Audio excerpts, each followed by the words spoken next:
I want to take you back a couple of years before all of the fear and hunger videos and disturbing book reviews and stuff like that. Back to a time when Pugzer was making videos like this. Soda! I eventually saw a movie called No Country for Old Men, and it became one of my favorite movies, and it was an adaptation of a book by the same name written by a man named Cormac McCarthy. I then heard about a book written by the same guy, and it supposedly really pushed the boundaries of acceptableness. It was called Blood Meridian, or Evening Redness in the West. I was always interested in disturbing games and movies, so I decided to read it myself. It had been a while since I had read a real book, as I was reading the entirety of the Berserk manga at the time, which took such a long time, so I was due for a real book, so I decided to read it. And it was sort of my first deep dive into disturbing books. Now I want to make this clear. This book has been covered to death. Way more than any other book I've covered. Probably tenfold even. I understand that, but I figure I should throw my hat in the ring and do it in my format that you are all used to. I also want to make it clear that this book, although disturbing, is not as splatter-punky like all the other book reviews that I've done. There are quite a few really messed up moments, however, and it is a really great book. It has one of the most interesting and evil characters in all of literature, ever in it. So bad that Harold Bloom, a famous literary critic, describes the antagonist of this book as, and I quote, the most frightening figure in all of American literature. And people have made whole video essays just analyzing the antagonist of this book. Hundreds of hours of video essays on it. In addition to all of that, I think that the messages and the themes of this book are really important. They are a little more important here, as there is a more emphasis on that rather than the gory and messed up parts like the past couple of books. Not saying one genre is better than the other, but this is a classic for a reason. Also, there is quite a difference in time period here, as every book we've covered so far is in modern times, or at the very least in the 80s, which is pretty much modern. This book takes place in the last vestiges of the quote-unquote Wild West, around 1840s and 1850s, so the language is pretty crass and hard to understand at times. They also use the term Indian a lot in it, and I'm aware it's not proper to say that when referring to Native Americans or natives, as I have family in the Cherokee Nation actually, but I'm going to avoid using slurs as the book says a lot of them. And I'm just going over the book, but I obviously understand the implications of it. However, I do believe this book is pretty important literature-wise. A book published in 1985 by Cormac McCarthy. The book is actually based on the real Glanton gang, which was a real gang of scalpers in 1850. Obviously, the book is not fully non-fiction, it is more historical fiction. Last thing before we get started, unfortunately, Cormac McCarthy did pass away in the middle of 2023. Legit days after I actually finished the book. So hopefully I can do him justice, and he was one of the greatest American authors of all time. If you're familiar with my format, great. If not, this is how it works. I start with an intro, which you are listening to now. Then the bulk of the video is the summary of the book, where I describe the book's plot over some stupid gameplay or something. And then finally, the analysis, where I describe the themes and messages of the book. The videos are usually about an hour or two long, but without taking up more of your time with my rambling, let's get into Cormac McCarthy's Blood Meridian. We open with our main character, who has no name, a child, pale and skinny, only wearing rags. His father is mean, and his mother is dead from childbirth. This child was born into blood by killing his mother from his birth, and he will die in blood by killing people. Violence follows wherever our protagonist goes, even if he doesn't deserve it. He has a sister that is never really mentioned other than this first chapter, whom he will never see again. He runs away at the young age of 14 years old.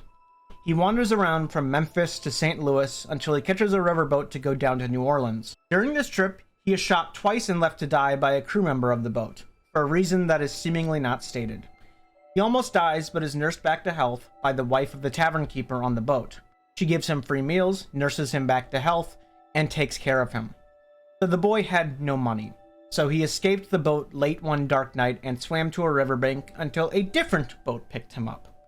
This boat bound for Texas. This boat had more agreeable people on it. No one shoots him, no one even asks who anyone even is on this boat. Everyone is just a pilgrim here. They get to Texas and the boy does a few odd jobs here and there to get a little bit of money. He He does a job for a farmer, and instead of getting paid in cash, he's given an old mule to ride by the farmer to get around. He leaves this area and trots his way to the town of Nagadoches. He enters a tent where a reverend was giving a sermon. A man asks the kid if he'd ever seen so much rain recently, but the kid says he just got there, he doesn't know. As this conversation is happening, a different man walks in. A massive man, almost 7 feet tall. He takes off his hat and he is bald as a cue ball. He also has no eyebrows or eyelashes. He looks uncanny, but just normal enough to not have people ask questions. He puts his hat back on and smokes a cigar, even in this church tent thing. He has a baby face and very small hands. He puts his hands in the air and says in a loud booming voice that the reverend currently giving this sermon is a fraud. He is actually illiterate and only has memorized a few passages of the Bible. Not only that, he is wanted in several states. A criminal. The large man claims that this fake reverend violated an 11-year-old girl as well as a goat. The crowd boos and starts getting upset. They pull weapons and start shooting and rushing to the fake reverend to kill him or hang him or some such. The kid and the man he was talking to about the rain ran from the tent and entered a nearby hotel. When they walk up to the bar in the hotel, strangely, the giant accusatory man was already sitting there, as if he left first somehow. The kid tries to pay for a whiskey, but the bartender says that the judge has already paid for them. The tall, bald, accusatory man is called the judge. They all drink, and more people from the tent come rushing in, all bloody and muddy and wet from the rain. They all gather around the judge and ask him how he knew about the reverend doing all that horrible stuff. Did he follow his case or follow him or something? The judge just says that he's never even seen that reverend before. He just made all that up. Everyone looked at each other in silence for a few minutes. And then, laughter. Some people even bought the judge a drink after that. A while later, while it was still raining, the kid meets a man named Toadvine. How the kid met him was soon after people were buying the judge drinks. The kid walks outside and near the bar in the mud when a drunk man walks up to him and tells him to move. Get out of the way. The kid refuses. A fight ensues where the kid kicks this man square in the jaw. The drunk man swings and misses the kid, and as the kid goes to grab his knife from his boot, the bottle the drunk man was holding collides with his head and puts him on the ground hard. Right as the drunk man almost kills the kid, another man comes by and knocks them both out with a club. They both wake up after the rain had finally stopped. The drunk man, now slightly sobered up, asks the kid if he's done with all this. If he isn't, he'll gladly resume the fight and kill him. The kid just stares at the post-rain sun. The kid then asks the drunk man if he can see his boots from where he's sitting. The drunk man asks if he can see his knife. They both sort of mutually stop hitting each other after this fight, and for some reason, they just help each other find their belongings and go on their way. The kid and Toadvine get to a bar right after this again, and the bartender tells Toadvine that a guy named Sydney is here, and he intends to kill Toadvine. Why? It's not really explained.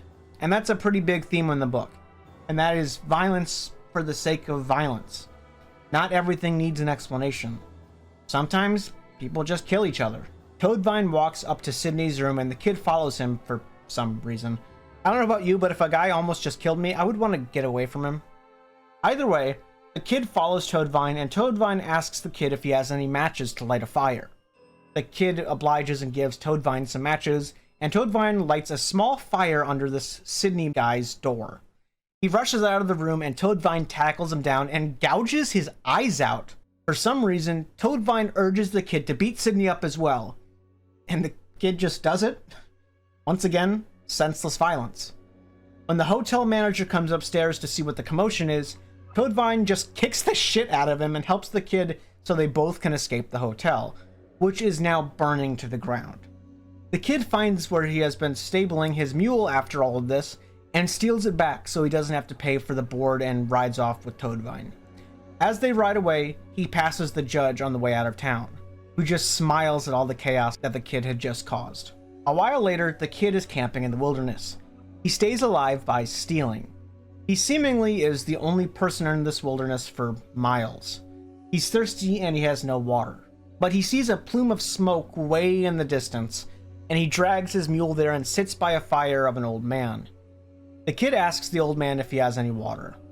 The old man offers him some from a bucket in his tent. The kid asks if there's a well nearby for his mule to drink then. The old man points one out, and he goes there and gives his mule some water, and the kid thanks this crazy old man. The old man says that there's a storm coming soon and the kid should stay in his tent for a bit. The kid agrees and brings all of his stuff from his camp over to this old man's tent. The two sit in the darkness for a while together, and the old man asks the kid if he's lost or something. Did he lose his way? The kid says no, he's okay. Then he asks the old man the same question. Did he lose his way? The old man then pulls out a dried up old human heart. He says that in Mississippi he was a slaver. Good money, he says. Says that only 4 things can destroy this world: money, alcohol, women, and black people. Charming guy. He says that he paid $200 for a slave, and he got this hardened heart from the inside of his chest. Which, by the way, it's only $8,000 in today's money. That's the price of a human life back then. Kinda fucked up it was that cheap, huh? The old man says that God made this planet, but he didn't make it for everybody. The kid laughs at this and says he certainly didn't have the kid in mind when he did. The old man said that when God created man, the devil certainly had a hand in the creation too. Man is evil. So evil that it will continue to be evil forever if no one intervenes. The two then eat and go to bed. The kid wakes up in the middle of the night with the old man just staring at him from above him. The kid asks him what the hell he wants, and then the old man leaves. Fully. Even away from the camp itself. It's not explained why the old man did this, but I assume he was going to sexually assault him, but lost nerve when he woke up. But I'm not sure. But the old man clearly isn't a good guy. However, he did let the kid sleep there, which also might have been a ploy to do evil. But it's anyone's guess. The kid then travels a bit until he finds a band of cowboys. They tell him there's a town nearby called Bexar. The kid says he might go there with them. He sleeps and eats, and in the morning when the cowboys are done eating, they give him a knife as a gift. A small kindness in a horrible novel. He gets to Bexar a few days later and sees a bunch of dead bodies and people just speaking Spanish. He looks around and finds a cafe. He gets in and the bartender is speaking Spanish. The kid finds an old man that speaks, and I quote, American, and asks the old guy to translate the Spanish for him. The kid asks the bartender if he can do anything for a drink. A small job or something. The old man is translating this, by the way. The old man asks in Spanish to the bartender, and they all laugh at him. Eventually, they tell the kid to just sweep for something for a while. The kid then sweeps for a while. He went back up to the barkeep a few hours later and asks for his drink after a job well done. The barkeep ignores him. The kid, angrily now, then asks once again for his drink. The barkeep pulls out a pistol and points it at him. The old man from earlier leaves for some reason, and the bartender pulls out a little crowbar tool called a bung starter. Kid and the bartender start fighting, and although the bartender is fast, the kid is young and faster. When the bartender slows down slightly, he misses and the kid whips a bottle out and breaks it over the bartender's head. And then the kid sticks this broken bottleneck in the barkeep's eye, which, seems excessive. He already pretty much knocked him out. Killing him seemed unnecessary. But that's kind of the theme of the book. The kid grabs another bottle of whiskey and leaves. Not a single person in the bar even bats an eye or pursues him.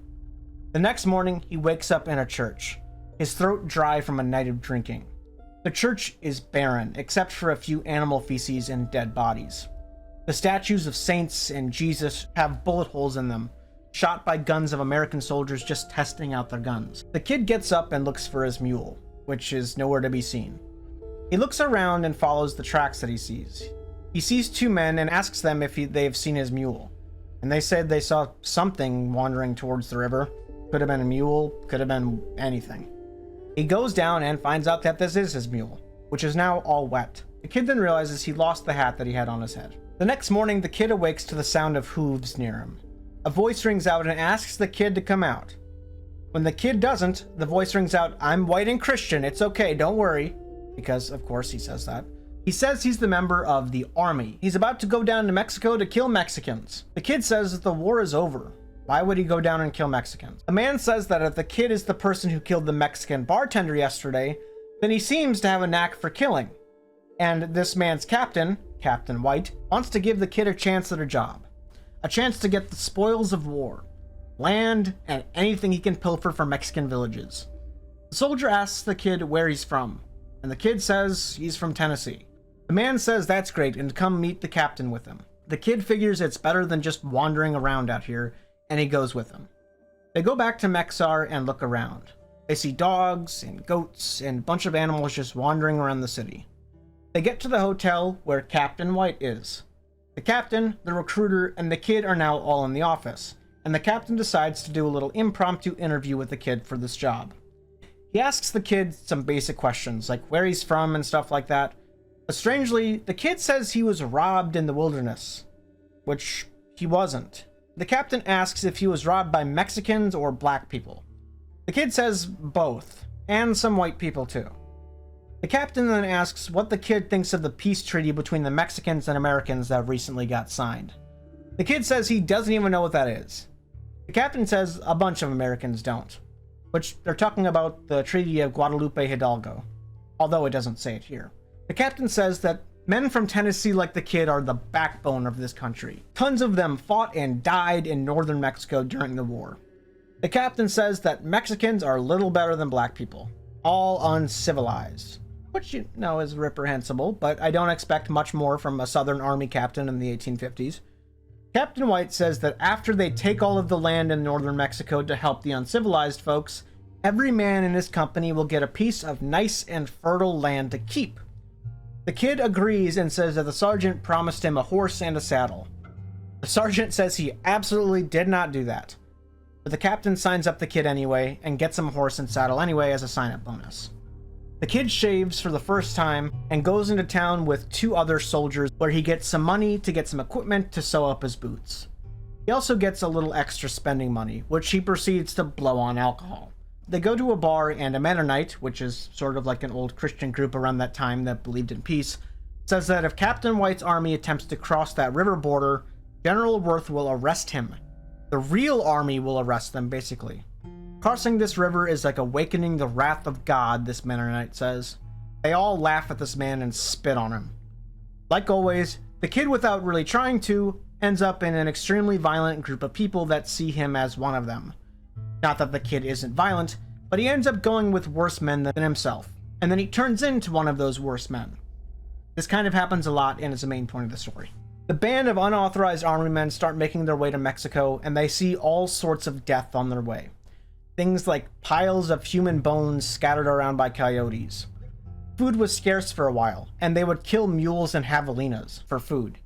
Eventually, after a few of the army men die of sickness or hunger, they find some antelope and finally have a good meal.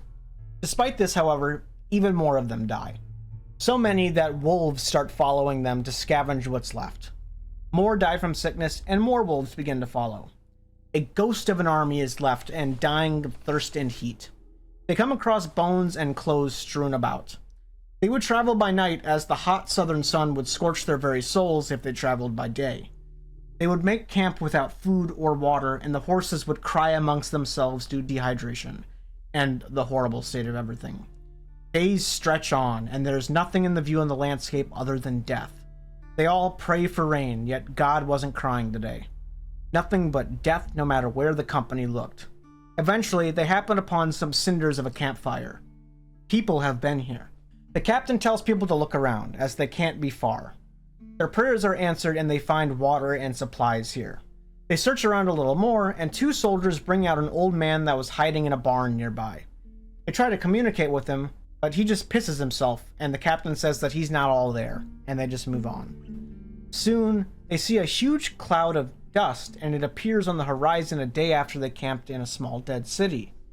They look on at it, and they see that it's not just some haboob, but horses. A ton of them. Not only horses, boars, and a ton of other animals. Several thousand of them. All being herded by some natives or Mexicans. The captain gets almost excited, saying that today might bring a little sport yet. Just as they get close enough to see all the painted animals, a volley of arrows appear above them. Another group of Mexicans or natives have fired on them from a different direction, trapping them. Tons die to arrow fire, and the horse that the kid was on now dies beneath him. He sees a man with an arrow in his neck, and the kid thinks to remove it, but he then realizes that this man is already dead. Men die around him, firing their rifles with blood coming out of every orifice in their face. Guts lie all over the ground. Mexicans and natives come by and loot all of the dead, taking their clothes, weapons, and scalps, lifting them up by the hair and cutting off the top of their head, literally scalping the fresh dead. Some even cut off the genitalia of the army men, and they rolled around in gore. This entire army was nearly wiped out in a few minutes. Somehow, though, through sheer luck, the kid survives. He wakes in a mess of blood and piss and shit alone. He waits a bit and heads up to a rock formation when he hears a slightly familiar voice. A man who was one of the soldiers slowly climbs up to the formation where the kid is. He says his name is Sproul, one of the 8, counting the kid, survivors. The only other survivor of note was Captain White himself, though they are not together currently. Sproul has a pretty fucked up looking arm from a wound, but it's not life-threatening. Yet. They find a small dripping spring of water, and they both take turns holding their tongues under it and getting hydrated 1 drop at a time. For hours. Next day, they continued on the path that the Mexican and native war party went down, finding a dying mule that had collapsed or something and was speared and left to die on its own. Not only that, they find a bush of dead babies. 8 or so. Their jaws caved in, and their bodies bloated and maggots festering in their wounds in the heat. They find a town that the war party had raped and pillaged as well. Dead bodies strewn about, with sheep and goats roaming half dead. Sproul and the kids sit down and think of a plan. What do they do next? Do they go back to Texas? Do they continue on and try to find Captain White? What can they do? Sproul says for the kid to just go on and find a place to stay for the night, while he stays right where he is. He says he has tuberculosis. He has TB, sister. He's lived a bad life. And they'll reconvene later. The kid finds a house with a dead man lying in it. His eyes are literally cooked in their sockets. And on the wall, there's a 4 of Cups tarot card. In tarot, the 4 of Cups usually represents disillusionment, as well as being unsatisfied with your current situation and a need for introspection. The kid goes back to try to find Sproul, but finds that he is gone. He finds a church in the city and finds that Sproul is in it, just looking around. There are tons of dead bodies here, maybe 40, all gutted and their eyeballs plucked out or burned, lying in a giant puddle of blood. I imagine it to look like the Abyss Watchers arena in Dark Souls 3. They leave and find dead children in the streets with carrion birds just watching and waiting to get their fill. They walk for a long time outside the city until Sproul begins to think that his arm is starting to smell rancid. That's probably not good, and the kid offers to take a look, but Sproul says that he's not a doctor, it wouldn't matter if he looked anyway. They walk for days more until they reach a mountain and they see a crystal blue lake with lush trees and stuff around it. But they collapse and fall asleep after all the walking. The next morning, they look out at the lake again to find it was not there anymore. It was a mirage. Now, Sproul looks horrible. He has blisters everywhere, his flesh is swollen, and his blood is dark red, almost black. But then they hear something. Perhaps one of the war party? Sproul says it's probably a native. The kid needs to save himself. Leave him. The kid refuses. 7 or 8 men come riding around the bend of the rock just to see the 2 men. But they don't immediately attack. They just walk away. However, in desperation, the kid calls out. They notice that the leader of the group has Captain White's horse, his saddle, and his gear, but Captain White is nowhere to be seen. These men are Mexican and not part of that native raiding party. The kid begs for some water. The Mexican leader asks why they called out. That was really risky. The kid says that they were thirsty. Very thirsty. The Mexican leader says that sometimes a lamb may cry out for its mother, but instead get the wolf, saying that this was a gamble. But the Mexican man gives the kid some water from his canteen, which she accepts and basically almost drowns himself in it. He's drinking so much, which is understandable. He's had no water in days. Sproul also then tries to grab the canteen from the kid, and they sort of fight over it very weakly. The Mexicans laugh and point at them as if they were a show. The leader takes the canteen back and the Mexican party leaves. The kid and Sproul continue. They set up camp, and in the middle of the night, a fucking vampire bat lands on Sproul and begins to suck the blood from his wounds. The kid gets up and sees it and tries to swat it away. But Sproul gets up and howls and cries, looking at the kid as if he was the one sucking his blood or something. The kid says that there's something wrong with Sproul. Not just the disease, but there's something wrong at his core. He's a bad man. Which is a weird thing to say. I'm not sure what he means here. If you have any idea what this means, or if I'm maybe misinterpreting this, please let me know in the comments, because the kid is very similar to Sproul at this point. At least that's why he's here and stuff. The next morning, they find a little water reservoir and some sand. They can't get to it though without sucking up tons of sand with it though. So the kid takes off his shirt and sticks it in the sand to absorb the water with the fabric, and then sucks on his shirt. Sproul asks the kid to give him the shirt so he can suck it too.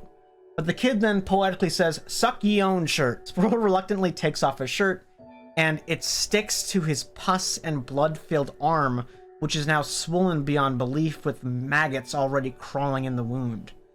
After this, they come to a crossroads. They go down the path that looks like it's been worn down more by tracks and such, and they find a wagon, in which they get in it to find a family in it, and they drink all of the family's water. This family looked like death already, and they probably needed the water too, but they stole the water from a family that was in similar shape to they were. They then rode in this cart into town in the morning, where they wake up and the kid has to swat some flies out of his face. He goes to shake Sproul awake, but Sproul is face down and unmoving. He finally succumbed to his injuries. The kid goes out to piss, and Mexican soldiers find him and arrest him. They drag him through the town, where he sees a circus of sorts. There's a leper, weird animals, and a head in a jar, which was Captain White's head. Oh no. Anyway, the soldiers ask if the kid knows the head, and the kid says, well, he ain't no kin of mine. They throw him in a weird stone jail with 3 others of the captain's men. One of them was a man from Georgia who says they're going to Chihuahua City. Or at least that's what some of the soldiers are saying. This Georgia boy says that they saw the Mexicans with the captain's horse too, but they were caught by them, and instead of giving them water, they brought them here. Some children of the village come up and pee on the stone prison, and the kid attempts to hit them, but is stopped by the Georgia boy, who says that they'll whip the prisoners if they aren't careful. The boy says that they won't whip anyone. And surprisingly, the boy is once again lucky, and a nice Mexican woman secretly feeds them tortillas, and they don't get whipped. They then travel for 5 days and nights in this little prison camp, and the Mexican soldiers also seem to be scared of that war party that killed the Captain White's band as well. They aren't on their side either. They talk about witches and urban legends, and they get to the town on the 6th day. They get there, and this town doesn't look as dead as any of the others. There's butcher shops, churches, courthouses, and such, and a prison where they are all thrown in. When they are thrown in the prison, the kid recognizes one of the other prisoners there. It was none other than Toadvine, the drunk from earlier. Listen, no one in this novel is a really good guy, especially not Toadvine, but he certainly isn't the worst person in the novel, so I would be happy to see him at this point after all of that. The next morning, the Mexican army had the prisoners work in the streets collecting garbage. Their leader, or foreman, or whatever it's called, is a guy with gold or maybe brass teeth. The book says both, so I don't know which it is. Toadvine lets the kid know that he saw old brass teeth first, implying that he wants to kill him first, and the kid better let him. Then a wagon with a priest goes by, and he's feeding people some bread, though the priest seems to be fat and greedy himself. They get thrown in a cell-like thing, and thankfully, the kid gets thrown in with Toadvine. He also gets thrown in next to a man named Granny Rat, though. They all exchange war stories for the night, and although they don't particularly matter to the story, they do matter to the theme, so I'll quickly go over them. The first Granny Rat tells about is how he was already a veteran from Kentucky, yet he came back to Mexico. He suffered horrible wounds, yet he still came back. The kid mentions that the battle that happened with his company, with the thousands of animals and the volley of arrows and all of that, and Granny says that the natives that killed his company were probably the Comanche. I don't know how to say this word, it's on screen. A nation that once cut the bottoms of a man's feet who tried to rob them off. Finally, Granny tells them about a burial ground which was desecrated by Mexicans and Americans alike. They scalped the dead, hoping to get money for scalps of the already long dead people, as if they just killed them. You see, back during this time period, lots of higher-ups would pay for money for Mexican or native scalps. And this is just saying that even in death, people will still try to profit from your dead body even. The next day, they are going to do some more labor in the streets again when a band of seemingly scalpers walk by, in animal skins and bloody with heavy equipment, with who else but the judge from the first chapter front and center, that guy from the beginning, the hairless man. Toadvine tells them that there is the Glanton gang, a gang that the governor of Chihuahua is actually paying this gang of scalpers to go around and scalping Apache natives. Toadvine intends to get all three of them out of this prison and into this gang, which somehow Toadvine actually pulls off. They don't even escape or anything, but are just given entry to the gang. I guess the government doesn't really like the Apaches so much that they're willing to give prisoners up for it. Now that this is where this chapter ends, I feel like I should bring up the important people in this gang really quick, because this is the main part of the story, and it won't make sense if you don't know who the main members of the gang are. The leader is a man named John Joel Glanton, a nasty man. However, he seems to have a very slight code and keeps the next member of this gang on a leash. Judge Holden is next. You know him already. He's important, so I won't give much of him away yet, but know that the judge is only as tame as he is right now because Glanton is in charge. Hey, editing pugs are here. It is also very possible that the judge has been manipulating Glanton from the start and is the real one in charge. And there's the kid, Toadvine, and Granny Rat, and you know them already. And there's two men both named John Jackson. One of them is a white man, and one of them is a black man. They are lovingly referred to as White Jackson and Black Jackson, and they fucking hate each other. Bath Cat is another member who is kind of a piece of shit, but not a ton is really said about him, so just know that he's kind of an asshole. Tobin, who actually seems to be one of the better people in the novel, is very important.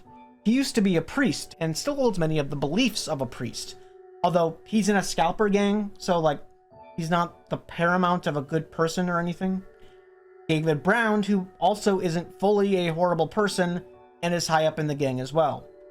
There's then several other members, but they aren't as important really, or at least aren't as important yet, so we'll get back to them later. The next chapter starts by opening about the two Jacksons, both named John Jackson like we said. They both act very similar too, but they are always at each other's throats, and it seems like the only reason they hate each other is because one is white and one is black. Early the next morning in the city of Chihuahua, the Glanton gang gets a delivery of guns. Big old pistols that are super powerful. To test them out, Glanton, the leader, holds up a pistol and points it at a distant cat on the wall. He fires it and it's louder than sin. Not only did this gun kill the cat on the wall in just one shot, the cat just disappeared. Not even like a red mist appeared where it once was, the cat was just gone. He then did the same thing to some birds, and a bunch of citizens in the town look at him and the trade going down in fear. Glanton tells the trader that they aren't exactly worth the $50 that he's asking for them. They argue for a bit when some of the Mexican army comes by and asks what's going on. The judge then tells the army very charismatically that everything is going just fine. He shows the army each of the gang members, and when getting to Black Jackson, the judge says some things about the Bible and ancient Greek literature about how black people are inferior. He says his little racist speech in an extremely eloquent language, making it almost hard to understand because he's using such big words, especially for the time. Black Jackson asks the judge what he said to the sergeant.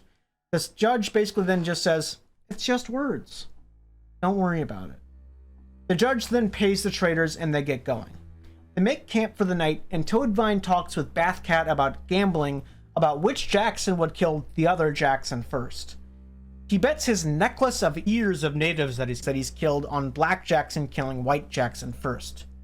He says this in an accent, as Bathcat is from Wales. He also has a tattoo on his arm, which the book strangely says that Toadvine will see this tattoo once again in 1 year when Toadvine has to cut down Bathcat's body off of a tree. So, Bathcat isn't long for this world, I guess. I'm not sure why the book just randomly spoils that Bathcat's gonna die. Glanton then says that this very camp that they are staying in right now used to be a farmer camp not too long ago when a gang of Apaches came by and slaughtered every farmer there. The next day, the band gets to a place called Corralitos. The judge and Glanton talk to General Zulaga, and not much happens here. The next day, however, a family goes up to the band of killers and Glanton tells them to pretty much fuck off. They then, however, start to juggle and perform for them, like a circus. They want safe passage to a town named Janos, or Hanos. Finding this amusing, Glanton lets the band join them for a while for the sake of having some entertainment for the road. They continue down the road for a long time until they make camp, and one of the performers' tents blows away. As this happens, Glanton asks if they do like fortune telling or something with like cards and such. One of the performers says that he does, and offers a tarot card to Glanton, who declines. Black Jackson offers to take the card, and it's the Fool, which signifies the beginning of a new journey. Innocence, things like that. The female magician tries to explain something like that, and Jackson asks what she's saying, as she's only speaking in Spanish. Tobin, the priest, says that it's just stupid fortune-telling. It's fake. Don't believe any of it. Remember, Tobin used to be a priest, so he doesn't really exactly like the idea of the divination cards. The judge, however, says the magician says that he should avoid drinking. Tobin once again pretty much says that that's bullshit anyway. The judge then says that in time, Jackson will understand his fortune. In time, everyone will understand Jackson's fortune. That's not ominous or anything, huh, Judge? The magician then gives a card to the kid, who draws the Four of Cups again, the same one he saw in that town a while back. Once again, telling him to look inward and not being thankful for what he has. The kid is sort of annoyed here, and another gang member, who's really not important, tells the magician to ignore the kid and go to a different member. The judge then tells the magician to give a card to Glanton. He takes one and it strangely disappears into thin air. It's unknown if anyone saw it even. However, the magician says in Spanish that it was the reverse chariot, which signifies the loss of control after trying to control everything in one's life. In other words, it signifies one who tries to control too much will end up losing control of everything. Glanton draws his pistol and points it at the performers, which the judge talks him down from. They get to that town the next day and find an old Apache woman, which they brutally pick her up and scalp her in a very descriptive scene. The performers watch on in horror as the Mexican member of Glanton's gang scalps her to death and she bleeds out. Later, they then make a camp nearby where the magicians set up some more cool stuff. They dance and have fun, and one of the magicians pushes Black Jackson onto the stage to join in, perhaps because of the Fool tarot cards of New Beginnings. Several of the men of Glanton's gangs then go for a drink while this all happens. They go into a cantina and see some men playing cards in the corner, hopefully Balatro. An older man comes up to them, and after a little back and forth of them trying to understand each other, the old man says in broken English that he is happy that they are here to hunt the Apaches. It seems that the Mexicans also hate them. In the corner, one of the men starts groaning while playing cards. The old man then mentions how war is hell. It'll never go away, and it only sleeps every once in a while. Eventually, it'll wake back up again. You can never escape it. As they leave, Bathcat mentions that the old man was the father to one of the men who started groaning in the card game a second ago, and that his son had been cut while playing cards. Probably dead. The kid then quickly asks as they leave to the old man why he just doesn't go after his son probably just died. Go somewhere else. Don't stay in this town. And the old man simply says, "Where else would I go? Everywhere around here is bloody. Nowhere is safe, and it's horrible.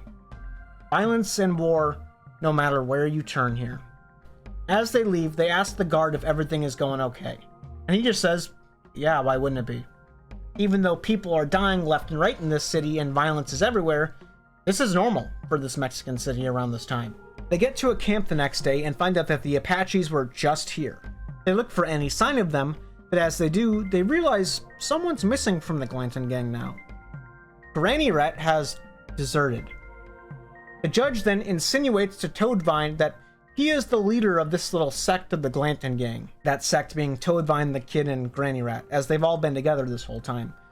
Toadvine says pretty much he doesn't know where this guy went. The judge doesn't believe him though, and he pushes the matter aside for now. After this, 2 members of the gang go out to look for Granny Rat to no avail. He's never seen again. They set up camp and Black Jackson and White Jackson are at it again, fighting amongst themselves. White Jackson pulls out a gun on Black Jackson, and Black Jackson seemingly backs down, not wanting to die. Only to come back in half a second with a Bowie knife and decapitates White Jackson right on the spot. No one in the gang even really bats an eye or cares, other than Tobin, who tried to de-escalate things to obviously no avail. Tobin jumps as White Jackson's head rolls around near his legs, and they all just go to sleep after this, as if nothing really happened, or at least nothing of note. The next morning they get up, and someone has already looted the body, except for his boots. Soon after, they reach an area where a band of Apaches attack them, though this time no one panics like Captain White's army did. The kid feels like he's done this all before somewhere, and calmly helps return fire as the Apaches flee, showing that this band of Glantons is significantly more combat ready and dangerous than Captain White's little army was. They then find a dead Apache that Toadvine had shot, and Judge takes some stuff from his corpse. He then cuts off the genitals and scalp from the dead man, and they continue on. They get to a wasteland with nothing but dust. This place is said to sweep people up in dust storms and drop them from hundreds of feet, where the men that died would scream in rage as they fall. But who are they angry at? Mother Nature? Men live and die for no reason. They set up camp, and strangely, throughout the night, horses start to cry loudly, and it's very distracting. When they wake up, they find out that the horses had gone blind due to snow blindness, which I didn't know what that was, but apparently if people or animals stare at sand or snow for too long, the UV rays reflected from the sun onto the sand can literally blind you, which is what happened to these horses. Without mercy or sadness, they shoot 3 of the horses that went blind and continue on as if nothing happened. At noon that day, while riding, the 2 members who went looking for Granny Rat return with all of his stuff. It's not stated whether they found him, but if they have all his stuff, there's a good chance they killed him. They continue on until they find a strangely deserted wagon of just stuff. Not fully deserted though. It was still moving due to 6 horses pulling it, but the inside had nothing but dead bodies and supplies. Glanton takes everything he can carry and cuts 2 of the horses free. As they just lost some horses, why not take these? They aren't using them. They eventually go to a strange building, and Glanton walks up and tells them just to come out if they're white. A lot of racists here, huh? A man comes out with a gun, and Glanton forces his way into the building. In the room, 3 slightly injured men and 1 extremely injured man sit there, attacked by Apaches. These survivors just ask for whiskey and food, as they've been eating a rotting mule for the past few days and nothing else. Outside, there's a horse which was bitten by a snake and looks to be in horrible pain. Its head is swollen to the size of an exercise ball. Some of the Glanton's gang horses attack the sick one. Glanton asks why they haven't killed the horse yet, and the survivors say that they're just waiting till they run out of food so they can slaughter the horse because they don't want it to go bad while they eat it. A little later, they realize a young Mexican child is with the survivors. Everyone asks who the child belongs to, and no one even knows. The judge then asks, whose child is it?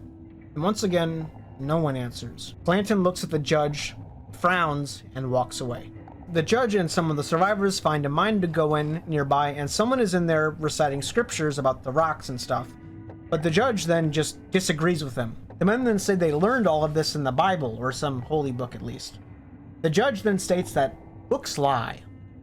The men then say, yes, books may lie, but God doesn't.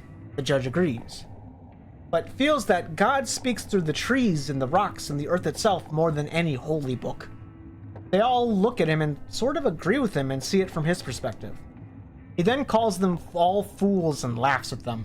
As the day stretches on, all the squatters and the Glanton gang make camp and a storm approaches. When it hits, The judge strangely takes off all of his clothes and stands in the heavy rain and thunder, reciting epic poems in the storm. Which is, kind of weird. Later, they find that boy from earlier dead. His neck snapped. Several of the squatters ask to join the gang, but Glanton denies them all for some reason. Squatters either curse God or praise God for these horrible times, almost dividing them. Later, they hunt some deer and notice, strangely, another gang going the opposite direction of them, but neither the Glanton gang or the other gang stops and says anything. The book then says that men always go in verse of one another, not knowing what they want, and in the end, all journeys are wayward. I believe this is continuing the theme of men are always looking for more when they are unsatisfied with what they already have, like the Four of Cups says. That night, they set up camp, and the kid tries to mend a gun strap. Tobin, the ex-priest, comes by and says that it seems like he's done this before. Kid says that, well, he hasn't. But then Tobin says that God's gifts are not always equally given, it seems. They then turn their conversation to the judge, who, despite being a frontiersman like the rest of them, he is surprisingly learned. He speaks several languages, like English, Spanish, German, and even Dutch.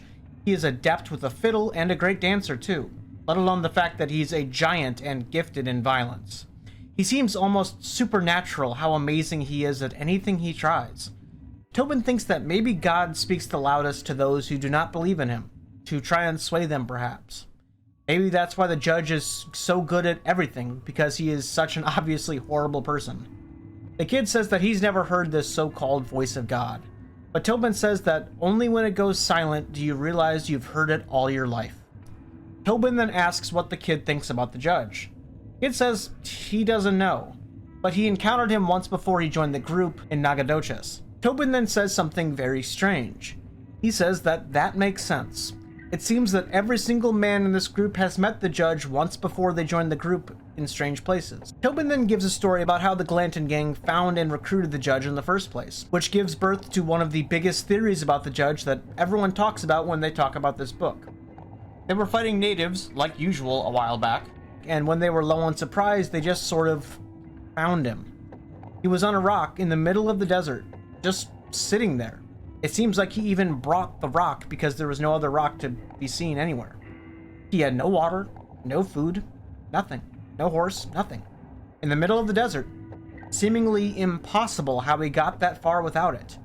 He did have spare pistols and a rifle with the words "Et in Arcadia ego" on it, which that means even in Arcadia, I am there, in Latin. It refers to a saying as well as a very well-known painting, basically saying that even in heaven, death remains. Saying that death is always approaching and unstoppable. Almost implying that Judge is that death with his rifle.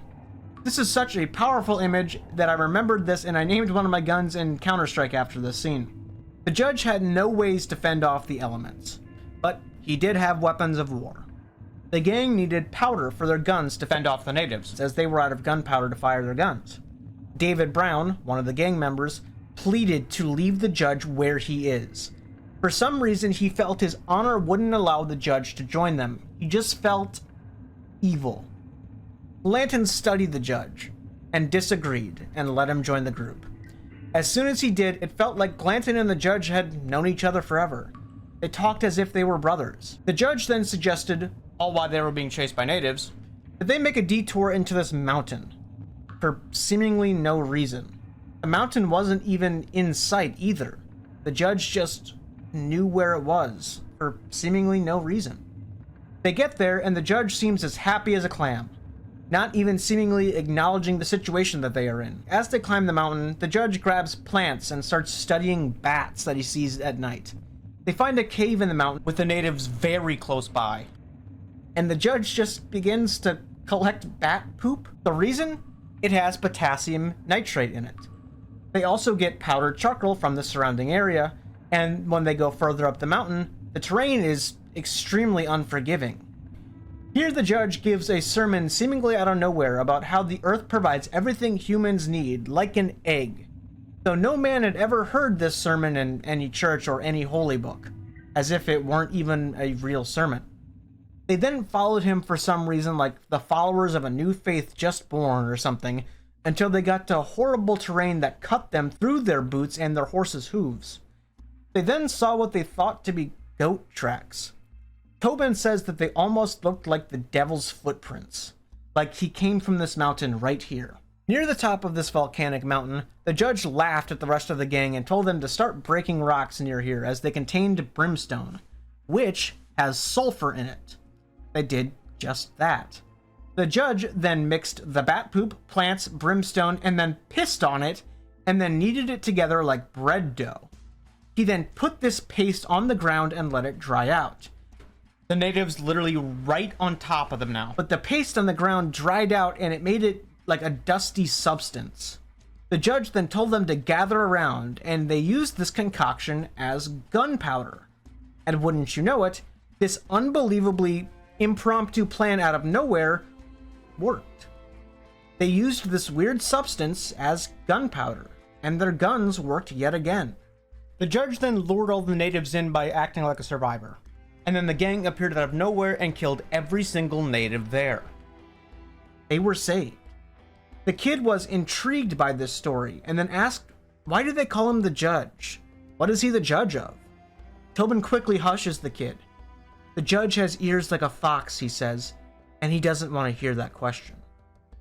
That's how the chapter ends. But I want to talk about that story real quick.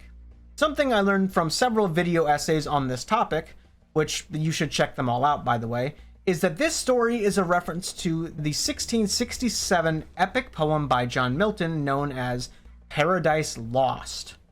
In this story, as the devil is fighting the angels with the other war demons in hell, he makes gunpowder, strikingly similarly to how the judge does this here. Apparently it is a reference, however I've never read Paradise Lost, so I can't directly quote it.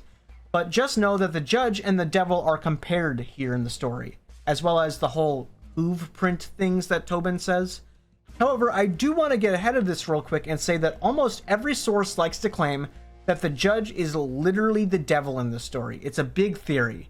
However, I deny this theory heavily, which is why I am saying this here and not in the analysis, because I have a different theory about the judge that I think is better. Anyway, let's go on to the next chapter. The next dusk, they run into a bear that swipes and kills one of their group almost instantly. Glanton tries to kill the bear, but it runs off. Two other members of the group go and search for their quote-unquote friend. They eventually track down the bear and they get their friend back and spread out the man's belongings evenly between everybody, immediately. He just died. They continue further along until they find some old ruins with old artifacts and pottery and things of the such. The judge gets out a ledger and starts sketching these artifacts over and over, and then he throws the artifacts in the fire. Glanton watches as he does this. A member of their group named Webster, who isn't too important other than in this chapter, asks why the judge is even doing that. The judge explains that he will destroy the memory of these things from human history. Webster says that drawing them might as well show the real thing as in memory. Webster then demands the judge never draws him. The judge says that it wouldn't matter, as the memory of his face is already sketched in the mind of every man who's ever met him already. The other men then laugh at Webster, asking who would even want to look at a picture of him anyway. The judge then tells a very interesting story. One I vividly remembered from this book way after I finished it. He said that once upon a time there was a man who made harnesses, and on the side he would dress up as a native beggar. This worked for a while until a particularly keen traveler realized that this was a farce, and that this man was actually white and pretending to be a native. So this harness maker, who faked being a native, invited this especially keen-eyed traveler back to his home with his wife and child. They had dinner, and the traveler was incredibly wise. He spoke of things that the harness maker once knew and added to them as well, imparting extreme knowledge. As he was doing this, the harness maker kept asking him for money, as his family was poor and the traveler gave him 2 coins, ones that looked very expensive that could probably last him quite a while. Though the harness maker was greedy, he asked for 2 more coins. The traveler then said that this man was a loss to God until he accepted his fellow man in his heart. The harness maker repents and agrees, saying that he is at a loss and he is sorry for this, horribly sorry. He begs for his forgiveness. He invited the traveler to stay with his family from now on, but it was time for the traveler to go. The harness maker said that he understands, and he'll walk him back to the trail so he can be on his way. When they got to the end of the road, the harness maker calls the traveler back over for a second, and then beats him with the rock and kills him. After all the knowledge and money and kindness he gave him, the harness maker still killed the traveler. He then ripped and bloodied his clothes to make it look like he was in a fight, and returned home to his wife and child and said that he and the traveler was robbed, and the traveler was killed. Only years later on his deathbed did he confess to his son. His son accepts his father's apology and goes and scatters the traveler's bones that many years later and becomes a murderer himself. As the judge finishes this part of the story, people of the group shout things and dispute the story. But the judge says that there's still more to the story. You see, the traveler had a wife and she was pregnant with his son when he died. And when the son was born, he grew up horribly. He was destroyed by his father's image, as everyone that knew his father knew that he was perfect, a model citizen of what every human should be. And his son hated that he could never be like his father and he would always be in his shadow, this perfect human being, even though his father wasn't a perfect human being. No one would remember any mistakes or anything bad he ever did. This is a strange story that the judge tells, and it's almost nihilistic, implying that no matter what each son does, his father's legacy will destroy him and make him worse for it no matter what. If his father was a murderer, or if his father was a saint, no matter what, the child becomes a murderer. Almost like even if we are good or bad in this world, in the end, wars will still happen, people will still die no matter what. Murderers and thieves will always exist. So it doesn't matter if we're good or bad in the end. Nothing will change. Humans will still be humans. Tobin asks after the story's over how a father should raise his son then in the judge's eyes. What is the answer to raise the son to stop wars? The judge nonchalantly says that a father should throw his son to the wolves. Make him raise himself. Everyone around the fire then looks to the judge, who sits there half naked for some reason, scared of him. As they should be. They think that they shouldn't wake whatever is sleeping in the judge. There is a monster in that man. The next day, they ride out and Glanton finds a wild dog. People warn him that a dog cannot be tamed if he's already wild, but Glanton is smart and tames it with a piece of jerky. Soon after, they see fires in the distance. They have once again found the natives they have been tracking. For the next 2 weeks, they traveled and found a burned down group of carts. It seems to have been burned down by white men, disguising their work to look like that of natives. They used this fire to make coffee, which honestly is probably what I would have done too. Man, I love coffee. Eventually, the scout members of the group come back and say that the group of natives is pretty close. So the gang rides until they reach them. Glanton makes sure to tell them to leave no one alive, not even the children. The Glanton gang goes to the natives and massacres all of them. Then they scalp all of them. Their prisoners, and their children. During this raid, a man named Miguel gets injured, and as the kid is trying to help him, Glanton just walks over to Miguel and shoots him in the head as a mercy killing instead. Glanton then sees the leader of one of the Apache bands, and instantly kills him. He decapitates this leader, and he's pretty sure it's Gomez, who is the leader of the natives that they've been hunting. Although, upon closer inspection, it wasn't. He returns to the group and finds them scalping people as per the usual. They even scalp Miguel, one of their own fallen, so as to maybe get a few more bucks pretending it's a native scalp. The judge then goes up to Gomez and says that that head is not Gomez, unfortunately. Glanton asks if maybe it can pass for Gomez? Maybe they can scam the government? And then the judge says that this person is literally a different race. No. They continue on and find a mute child with scorched hair.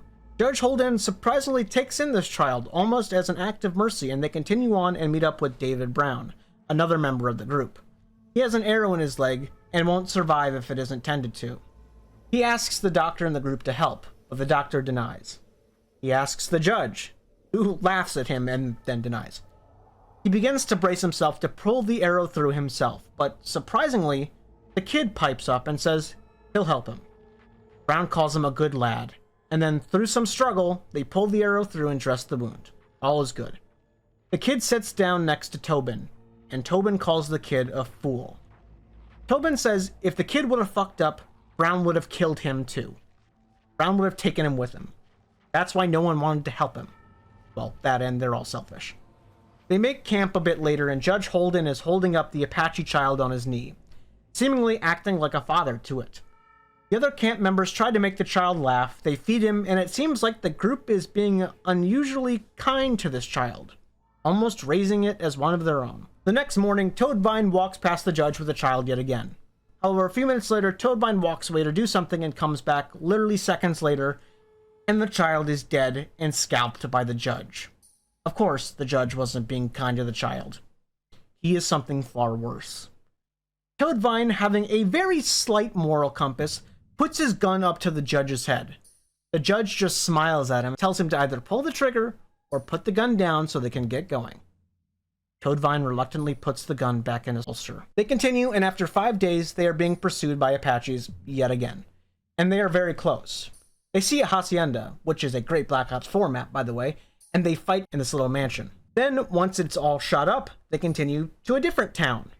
And then another, until wearing them down, they get back to Chihuahua, where they cannot follow. Here, the scalpers are greeted as heroes, when they are little more than government-paid murderers. When they all make it back to a civilized place, the entire band went for a bath in a bathhouse. The book mentions how every man has something adorning his skin, whether that be tattoos, scars, missing limbs, etc., all except the judge, who not only had none of that, he doesn't have a single piece of hair anywhere on him. Not a hair, not an eyelash, not a pube, not a chest hair, nothing. He got in the water, and the water rose considerably considering he's a fucking giant. Then he puts half his face under the water and smiles like a kid. I imagine that one very weird picture of Joe Rogan in the ice bath. Nearby, the scalps they had have been sold and are being hung to dry like decorations. The men hanging them not even realizing that some of the scalps are their own people and children.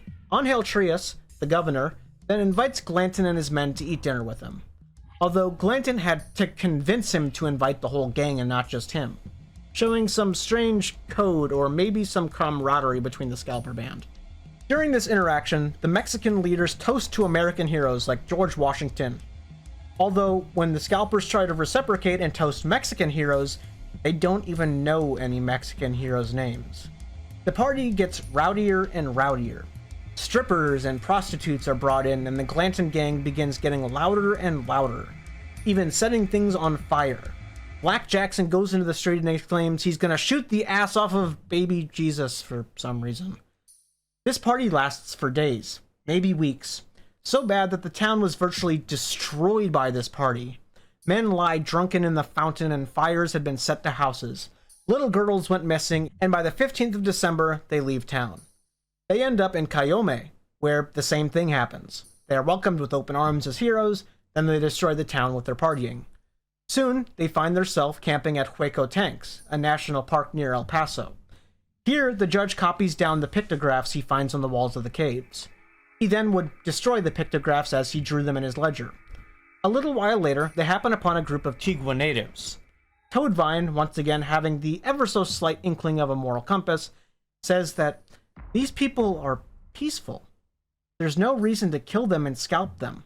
Bathcat then for some reason looks at Toadvine sternly, at his hair, his necklace of gold teeth, and his brand. I'm not sure why this is included. It could be that Bathcat sees him as a hypocrite because they have killed people before, and he has a literal gold teeth necklace, but I'm not sure. Despite Toadvine saying this and feeling that these people are peaceful, the Glanton gang kills them all and scalps them anyway. The women and children too. Gunned down when they weren't hurting anybody. The group then returns to Chihuahua City, where they are escorted out of town quickly, probably because the word of them destroying towns with their partying has reached Chihuahua at this point. They then go into the mountains, where they get to a village and greet the villagers kindly, tipping their hats and such. Although soon, they will kill all of these villagers in cold blood. A funeral is going on in town, and a firework goes off for the funeral. Strangely, the American horses don't even care. But the Mexican horses freak out really bad, showing how these horses are just simply used to things exploding and dying like that. In the bar of the city, before the Americans can even sit down, a random Mexican man whispers an insult quietly about them. The kid then asks who it is that said that in broken Spanish. No one answers. Whether that be because they don't understand him or they're scared of him, it doesn't matter. A Mexican man rushes at them with a knife, and the Glanton gang escapes to the street quickly, where the judge is standing there already holding a pistol. A firefight breaks out, and the judge screams out, "It's a funeral after all!" Say what you want about how horrible and evil the judge is, I don't think I would want to be on the opposing side of him in a gunfight. After a little bit, 20 or so Mexicans were already dead in the bar. The judge caught one and literally squeezed his head so hard with his bare hands that it exploded. All while being as agile as a cat, sidestepping knife attacks and bullets. He is truly a monster. The Glanton gang has one of their members wounded, grimly, and they leave him to die. Even Tobin, the priest, killed several Mexican men. After which, of course, they scalp every single one of the dead. After the fight, the streets are almost deserted. They rode on. They then entered an unnamed city, where Mexican soldiers tried to arrest them for their crimes. Only guess what? They kill them all. Again. Glanton murders the higher-ups personally, and several run away. Glanton tells some of the group to go find and kill the runners. Glanton talks to his men about catching up to any survivors and killing them so they can lose their 5-star wanted level, because then there would be no witnesses then. About 20 miles out from Chihuahua, the deserters from the last town almost get there and tell everybody what the Americans have done. However, the Glanton gang catches up once again and kills them all. They ride into town unpursued and with a clean slate. They sell all their scalps and get even more money. They then leave the town. But after a while, word reaches Chihuahua anyway about their misdeeds. Glanton then becomes more wanted than Gomez, the men they are hunting, has ever been. On the flip side now though, the gang has no way to make money now, as they are all wanted men. No one would even accept scalps from them if they wanted to sell them. So they ride for days, with nothing to do. They pass beautiful meadows and extreme storms until they get to the town of Jesus Maria. They find yet another bar, and they once again begin partying. A priest meets them, and they beat him half to death and throw money at him. Even though the priest probably knows who these men are and what they have done, and their money is tainted by blood, the priest takes it anyway. The next day is a holy holiday, and the group sort of celebrates it around town. The judge is literally offering candy to children, hint, hint, hint, and they disappear. The next day, Glanton is super hungover.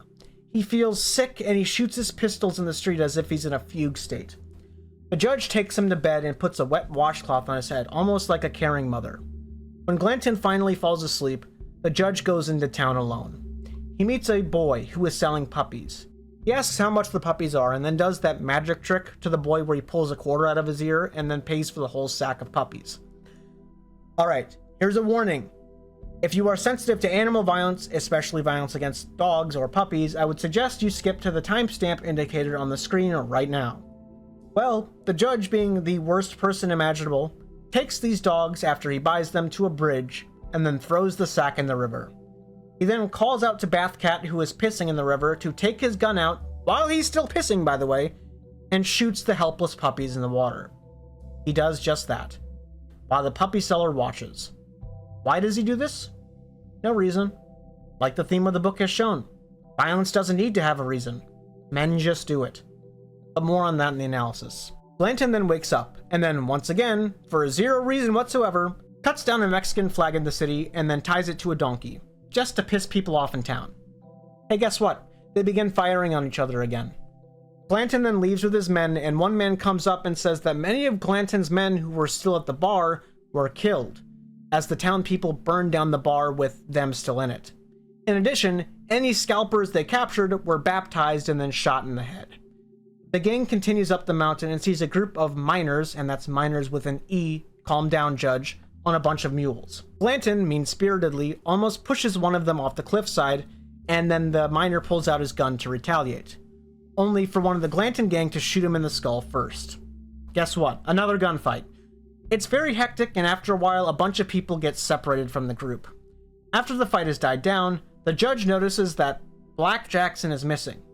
He rushes off to find him, and find him he does, in the early morning, naked. They then find a jungle, where the gang enters and shoots at birds for just no reason. The judge sketches plants and birds in his ledger yet again. As the judge sketches, Toadvine asks him why he does this. Why does he go around sketching and destroying things while learning about them? Then the judge says probably the most famous quote in the book. He says, "That which exists without my knowledge exists without my consent," saying that he has to know about everything, and if he doesn't know about it, it doesn't deserve to be alive, or it lives without his permission at the very least. The judge continues and says that every little creature on this earth has to be known to man, otherwise he cannot be a suzerain, or in simpler terms, a ruler of rulers, over the earth. The judge then gives another one of his very famous lines in the book. "The man who sets himself the task of singling out the thread of order from the tapestry will by that decision alone have taken charge of the world, and it is only by taking such charge that he will effect a way to dictate the terms of his own fate." The judge then says that the freedom that birds have makes him sick, as he cannot fly as they do. He would rather put them all in a zoo, which I didn't know zoos existed back then. The next morning, they get to another city. They stay in a hotel owned by a German man who mysteriously just disappears. The judge and Holden then pay everyone around town to take care of them, as they have tons of money. And then they ask a boy to fetch the horses for them. Later on December 5th, for some unbelievable reason, the governor of Sonora gives the Glanton gang a new contract and they head out to go hunt more Apaches. They manage to find several groups of them and slaughter them. They go to collect their payment in a town called Ures, and then they encounter a man named General Elias. Firefight ensues, normal stuff, but the Glanton gang actually suffers a bit of a loss here. They lose 3 men and have 7 men injured, 4 of which can no longer ride a horse. They see even more of an army approaching in a distance coming to kill them, but they are stuck with 4 men who cannot ride. They draw sticks to see who will kill these 4 men. They draw sticks to see who will mercy kill these 4 men, and the kid goes to pick one. He looks over at the judge as he touches one who is intently looking at him. The kid then changes his mind on which stick he wants to grab, and then unfortunately picks the wrong one. He now has to kill one of the 4 men. One of the men who has to kill them had his arrows stolen, so he clubbed one of the wounded to death. Brutal.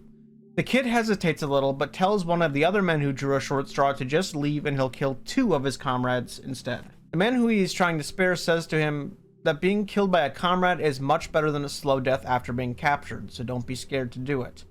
The man leaves the kid to his 2 duties he has to perform. And the first is a Mexican man in the Glanton gang who the kid just leaves as he is unconscious and dying anyway. The other is a man named Shelby.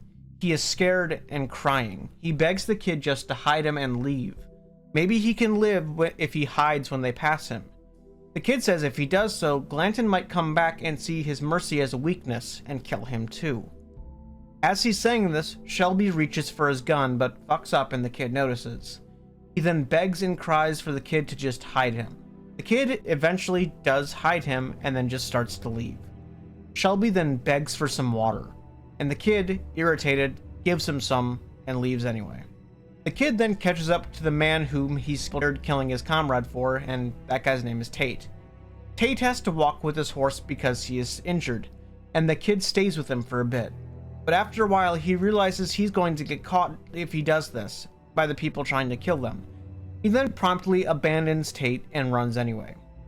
Snow begins to fall and the kid is now alone. No gang, no nothing. He walks for days, terribly cold, yet the terrain is beautiful, although a little hard to cross at times. He eats clumps of snow and small things he finds, until one night he happens upon a burning tree, almost like the biblical tale of Moses in the burning bush. Many creatures dance in the light of fire, but the kid just watches it and sleeps in the warmth of it. It's deadly quiet. The next morning, he continues until he finds the tracks from the Glanton gang and he follows them. He finds a group of dead people with their scalps missing, pretty telling that the Glanton gang has been here. He continues and finds a horse and rides it until it almost dies. But when he finally gets back to the gang, 4 more of their men have died, and the men don't even seem to care that the kid made it back. Glanton looks horrible, his eyes burning with murderous hatred for no one in particular. They all look horrible for that matter. Bloody, broken, and scared. They ride on without any food again for days, until they set up camp and unfortunately have to kill one of their horses for meat as they have no food left. The judge says that he'll kill it, but he needs help doing it. Tobin warns the kid to pay Judge no mind, but almost as if the kid thought that was an insult, he offers to help the judge, saying that he's not afraid of him.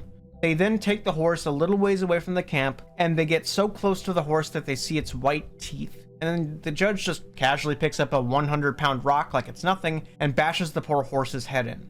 Blood almost explodes from every orifice of the poor thing's head. They skin it and eat it. They then notice that several of the scouts of the group have deserted as well.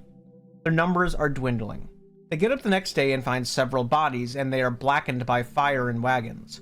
They go past it and find a village where they are threatened immediately. Surprisingly though, a kind woman offers food to them and a place to stay.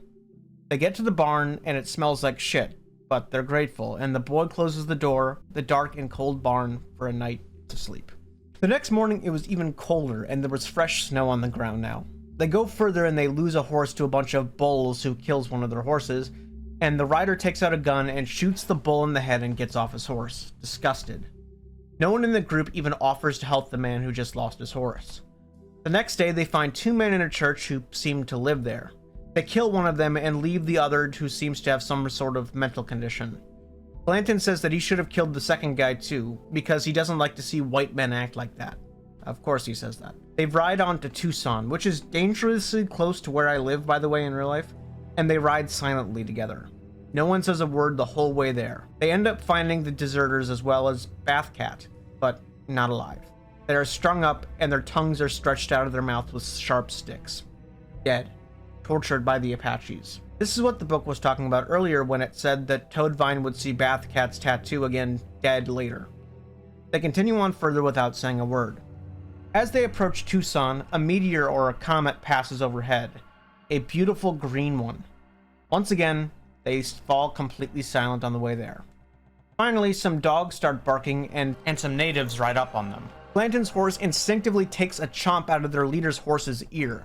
The judge apologizes strangely, not attacking immediately for some reason. With weapons drawn, the natives ask for some whiskey to make up for their injuries. And when asked about how much money they had, they said they have enough to pay them if they do this. They immediately go to a garrison in Tucson, and they meet their leader in Tucson named Coots. They are welcomed with open arms.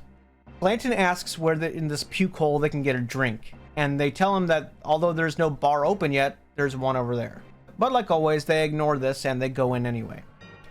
After they get served by a man who is completely naked except for his underwear for some reason, they go to the town square to recruit new members, as they are now a few members down. They come up on a man willing to pay to get to California. This man is named Cloyce. He has a quote-unquote friend who is an imbecile, as they say.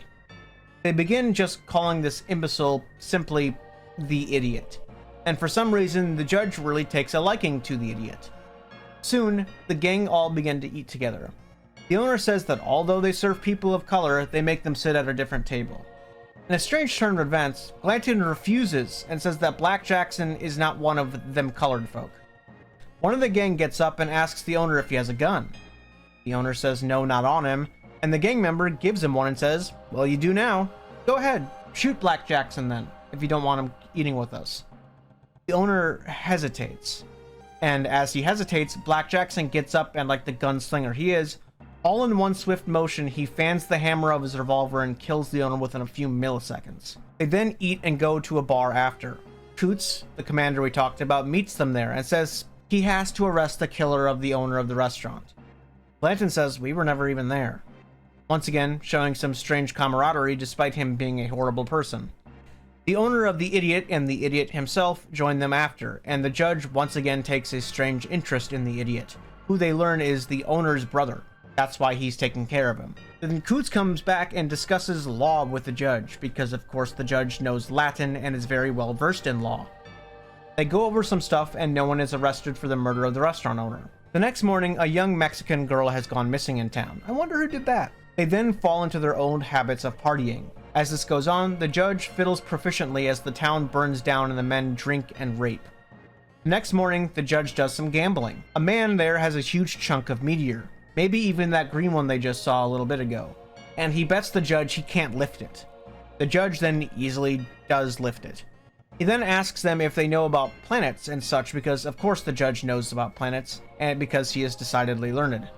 They then bet if the judge can throw this probably 200-pound meteor chunk 10 feet. And during this bet, of course, the judge throws it 11 feet. They head out, and at this point there is only 21 of them left. Well, 21 of them and a dog and an idiot, according to the book. They get back to the Apaches and give them the whiskey that they promised for the gold. Although the Apaches look at each other and seem to be upset about this trade as they drained the whiskey barrel a little bit. But Brown reassures the rest of the gang that they will not be followed after they leave, because it's too dark. They can't see in the dark. They make camp and the judge enjoys himself by sketching the idiot in his ledger, while Glanton stares into the fire like a man lost with himself. A couple days later, someone asks if there used to be 2 moons, which apparently used to be a theory around this time, but I've never heard it. But I barely passed 4th grade, so what do I know? But Tobin says maybe there once was 2 moons. But God left one so men and birds can see at night. The question is then asked if there is life on other planets, which the judge, who is half naked and sweating near the fire like usual, comes over and says there's absolutely not. Though right after he sort of hints that it is literally impossible to know, as the default state of the universe is chaotic. He then crouches by the fire to prove a point. He holds up a coin and asks one of the members, named David, "Where's the coin right now?" Which David humorously replies, "I'll show you where you can stick your coin." The judge then throws the coin, and as if it were a yo-yo or something, it returns back to his hand after he throws it. Perhaps magic, perhaps a parlor trick, perhaps something more. The judge then says that the only uniformity in the universe is the one that we pretend is there with our own minds. It's chaotic, and it will always be chaotic. He then throws the coin deep into the night, and once again, it somehow returns to his hand. He says then that the universe is impossible to understand as humans, just like it's impossible to understand how he just did that trick. They then go to sleep and get moving the next day. During this day, Glanton's poor dog slips behind the group and Glanton goes back and beats it to move along. They go past dead things over and over. Dead men, dead cattle, dead dogs, dead wolves, dead everything, until they reach the camp for the night. That night, the judge goes on another one of this book's famous rants. Black Jackson says that the men that live by the sword will die by the sword. The judge says that no man should want it any other way. War is perfect. War is the default state of man. It existed before man, and it will exist after man. Someone then asks the judge if all that sketching and stuff belongs with war too, and the judge says that without war, none of this would matter. Every child knows that playing is more fun than working, and what is war but the ultimate game where you gamble your life to win? Those who are strong will crush those who are weak, and there is no other way about it. Irving, one of the members of the gang, says that might doesn't make right. Winning a fight doesn't make you morally superior, but the judge has an answer for everything. He says that morality does not exist. It is a thing that weak men use to discourage strong men. He then turns to Tobin and asks what the ex-priest thinks about this whole matter. Tobin says he has nothing to say, but Judge Holden is blasphemous anyway. The judge then says that the ex-priest has already done everything to prove the judge right. He quit priesthood to become a man who scalps natives. A man who claimed to love God became a killer and is now proficient in war. He is living proof that the judge is right. The next day, they find a bone and the judge once again gives a lecture while the idiot reaches for the fire as if it were something to be touched. They continue to the Colorado River where they find a ferryman who charges $1 per person, which is about $40 per person today, which I feel is a fair rate. The captain of the ship is a doctor. They ride down the river where they find more natives, and Glanton and the judge look around these natives for their leaders to see who they might be able to kill or replace to stage a coup or something on the ferry. They talk with the natives a bit about how to stage this coup on the riverboat, and then they head back. But as they do, a group of women chastise Cloyce, who remember is the brother and the keeper of the idiot, about keeping him in a cage. And he jokingly asks the women, "If you want to treat him better than I do, then go ahead, take him." To which of course no woman offers to do so. They all at least help clean him up though. And then they burn his cage as sort of a symbolic gesture and they all watch. That night, the idiot jumps into the water and starts to drown.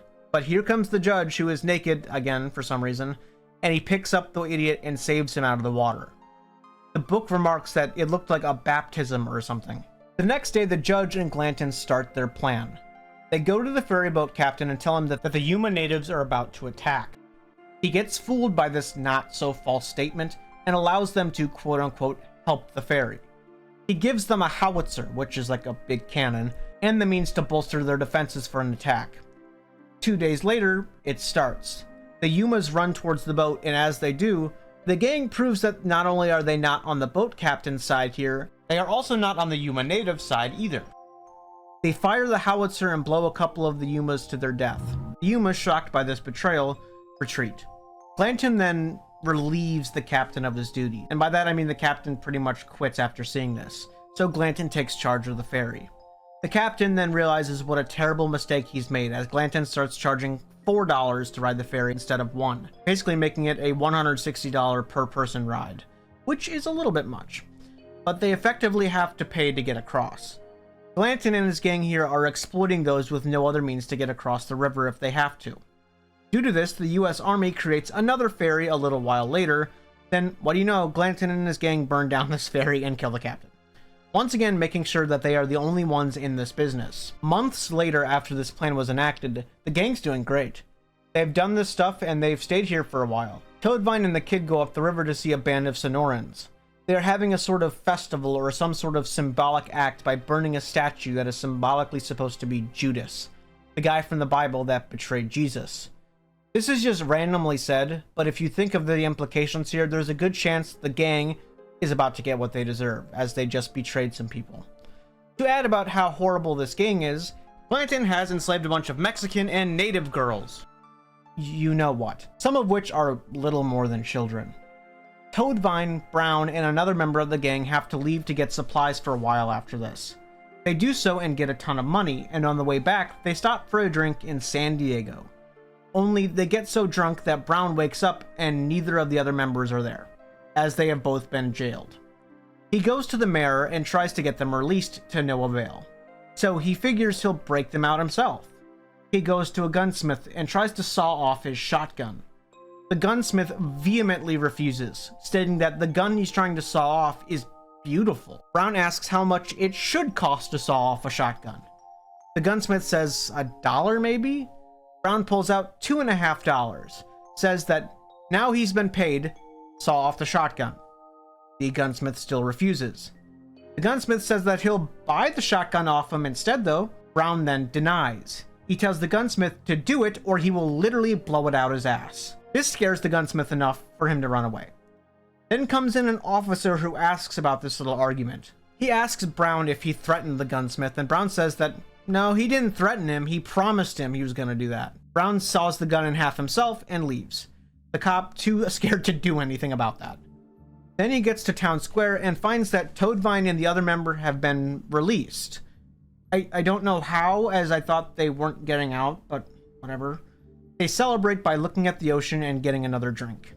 Then Brown sets someone on fire because and gets arrested. Brown then tries to bribe a guy named Pettit. 2 days later, Pettit accepts that bribe. They ride together for a bit and Brown blows his head off. A few days later, Toadvine and the other members of the gang get back to the ferry. They tell Glanton what happened and Glanton puts the judge in charge a while he's gone. He goes to San Diego and finds the mayor and tortures him, trying to find out where the money went and where Brown went. The mayor knows nothing, and then Glanton just ties him and his wife up in a hut and leaves him there. They then party for 2 days straight in San Diego. They then head back to the ferry. On the way back, they meet several people who have taken the ferry and warn them about it. It's way worse than when Glanton left. He finds a Mexican girl tied to a post as well as that ship captain who both tell him that that man is horrible and the devil. He gets there and sees the judge's silhouette on the setting sun wearing some sort of free-flowing cloth like a cult leader or something. He gets there and several days and nights pass of drunken partying. Then the night of fate happens. Black Jackson is first. He sees a shiny coin on the ground, and as he bends down to pick it up, an arrow hits him in the stomach. And then 2 arrows hit him as he turns around. Then the Yumas raid and board the ship. They then kill Black Jackson. They then kill several other members of the group and start burning the ferry down. The leader of the Yumas finds Glanton in his room. He wakes Glanton up, and Glanton just stares at him. He sees the leader has an axe. Glanton just calls him a slur, and then gets his head chopped in 2, finally ending the horrible man known as John Joel Glanton.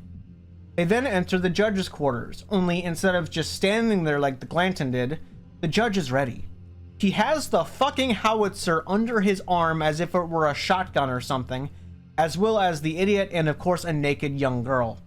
By the way, after looking it up, a howitzer is about 700 pounds, and the judge is just casually holding it under his arm. He lights it and blows some of the Yumas away with the howitzer. The judge and the idiot then run away into the woods, escaping. If you're wondering where the only three sort of good guys are, Toadvine and the kid are running away from the riverboat, and Tobin is nowhere to be found. The kid has an arrow up to the bone on his leg, and they are being pursued by Yumas. The kid takes his time to sit down and breaks off the arrow at his shaft as best as he can. Toadvine checks on him and asks if he can walk, which the kid replies, "I don't really have a choice." They walk a little further up the river and fall asleep. The kid then tells Toadvine to leave him, as he is injured and will just slow him down. But Toadvine surprisingly refuses. This mirrors the scene from way earlier when the kid was refusing to leave Sproul when he was wounded. Hopefully the kid won't die like Sproul did. The Yumas catch up to them and a fight ensues. Somehow neither Toadvine or the kid even get hit, and they kill one of the Yumas instead. They then go 24 hours without water until they reach a point where they see someone in the distance. The man screams out, "Did the judge or Glanton make it?" They realize it's Tobin. Great. The other one who has any semblance of a conscience. Now, I'll touch on this in the analysis, but I feel like these are the only three from the group that have any sort of redeemability about them. Although it's not much for any of them, it is good that the kid at this critical crossroads found the two of the gang who aren't completely irredeemable. They find a well and drink as much as they can, when the Yumas once again catch back up and try to kill them. Though, remember that these three are hardened killers. They kill several Yumas and they run away till the next day. As they move with almost no ammo left, they spot two more people in the distance. A huge one and a rather small one. They whistle to get their attention, and what do you know, it's the judge and the idiot. Great. The first thing the judge does when he sees them is ask Toadvine for his hat. Toadvine refuses. He asks how much it'll cost anyway. Toadvine once again says it's not for sale. 100 gold? Toadvine says it won't even fit him. Alright, how about 125 gold? Alright, okay. Toadvine jumps down to him, as they are separated by a wall, with Toadvine, the kid, and Tobin at the top of the wall, and the judge and the idiot at the bottom of the wall. Well, Toadvine just jumped down to the judge's side. The judge then asks how much firepower they have left, and the two up top say, "We just have one pistol." The judge then reports and says, "We?" implying that they are now a group that is broken off from the main one. This is a defining moment. This is the first moment that the judge feels like he actually might kill the kid for real. The kid then jumps down to his level. The judge then says that it would be a shame for them all to die if they rebel like this. The kid then implores Toadvine to come back up and join them. The Toadvine says that he can't go any further. He's run out of country. He's wanted in California, which is where the kid and Tobin are going to go. The kid says, "It's not country you've run out of." What that implies, I don't know. Perhaps he's saying that he's actually run out of time, or run out of will to live, or maybe run out of life even, I don't know. The kid then betrays the judge for real, and goes back to Tobin. Toadvine stays with the judge, unfortunately, which seals his fate. Toadvine chooses not to take the high path like Tobin and the kid do. Literally. The judge then offers the kid $500 to throw him down the pistol. That's a lot of money. That's about $20,000. Tobin then tells the kid, "Shoot the judge right now, quickly, end the madness. If he doesn't, he won't get another chance," Tobin says. The kid, though, unfortunately, hesitates. He doesn't shoot the judge. But he also doesn't throw the gun down, symbolically showing that although he is still taking the high road, he can't take that extra step to be a good guy. The judge then offers $750. Buyer's market and all that, you know. $30,000 in today's money. That's a 2025 Hyundai Sonata. Or 2 factory new Dragon Lores. That's a lot of money. The kid once again refuses the judge and Tobin. He and Tobin then walk away. Toadvine comes back up the wall and watch as they walk away. Tobin and the kid come across Brown, the guy who killed Pettit. He asks who all died in the raid. Tobin says that pretty much everybody except the judge, the idiot, the kid, Toadvine, and himself. Brown then asks if he saw Glanton die.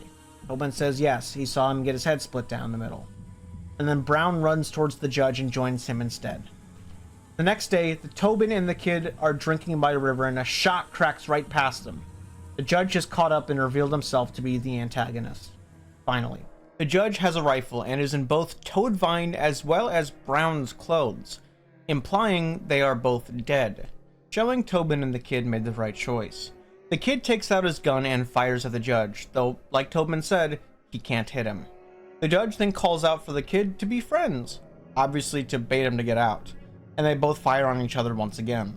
The kid looks around and sees that he's lost Tobin. He can't find him. After a while passes, the judge calls out to someone, but no one is there. He's still trying to bait the kid out, but when he looks, he sees that Tobin is on the ground. He's holding a cross up, and then unfortunately, the judge shoots Tobin. The kid jumps up, and as he does, he takes a pot shot at the judge, but narrowly misses.